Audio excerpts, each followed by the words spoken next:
नमस्कार, मी भूषण सरदार. उपेक्षित नायक न्यूज मध्ये आपलं स्वागत आहे. एक महत्त्वाची बातमी. काल शहरातील राजापेठ भागातून जो बडनेराकडे जाणारा जो उड्डाणपूल आहे तिथे 4:30 वाजताच्या सुमारास दोन महिलांचा म्हणजे मृत्यू झाला. एका भरधाव ट्रकाने किंवा डंपरने त्या दोन ज्या महिला होत्या स्कूटीवर त्यांच्या गाडीला धडक दिली आणि एका महिलेचा जागीच मृत्यू झाला, तर दुसरी जी महिला आहे तिचा उपचारादरम्यान मृत्यू झाला.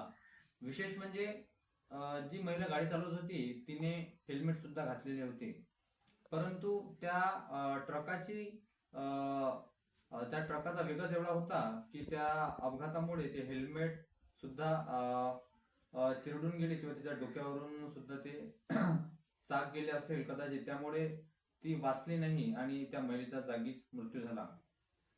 आणि महत्वाचं म्हणजे ज्या ट्रकने किंवा डंपरने धडक दिली त्या ट्रकचा चालक तिथून लगेच फरार झाला किंवा गायब झाला आणि त्या ट्रकला नंबर प्लेट सुद्धा नव्हती, म्हणून त्या नंबर प्लेटचा आणि त्या चालकाचा पोलीस प्रशासन शोध घेत आहे.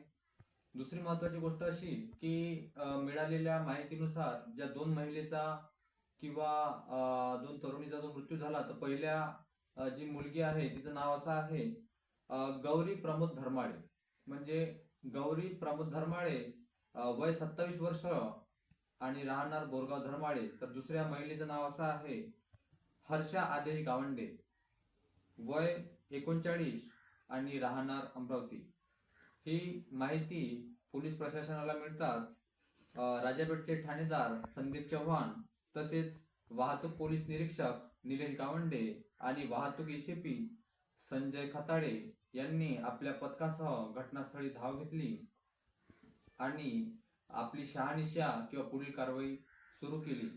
या घटनेमुळे संपूर्ण शहरात शोककळा पसरली असून एक नाराजी व्यक्त करण्यात येत आहे की तो रोड खूप गर्दीचा आहे किंवा भरगच्च रोड असतो, त्या रोडने खूप गाड्या जातात, त्यामुळे प्रशासनाने योग्य ती कारवाई करून समोरील गुन्हेगारांवर किंवा समोरील ट्रक चालकावर योग्य ती कारवाई करावी. तसेच या घटनेबद्दल आमदार प्रवीण पोटे यांनी सुद्धा या घटनेबद्दल तीव्र नाराजी व्यक्त केली आहे की संबंधित आरोपीवर कठोर कारवाई करावी आणि ज्या महिलांचा मृत्यू झाला आहे त्याबद्दलही त्यांनी आपल्या भावना व्यक्त केल्या.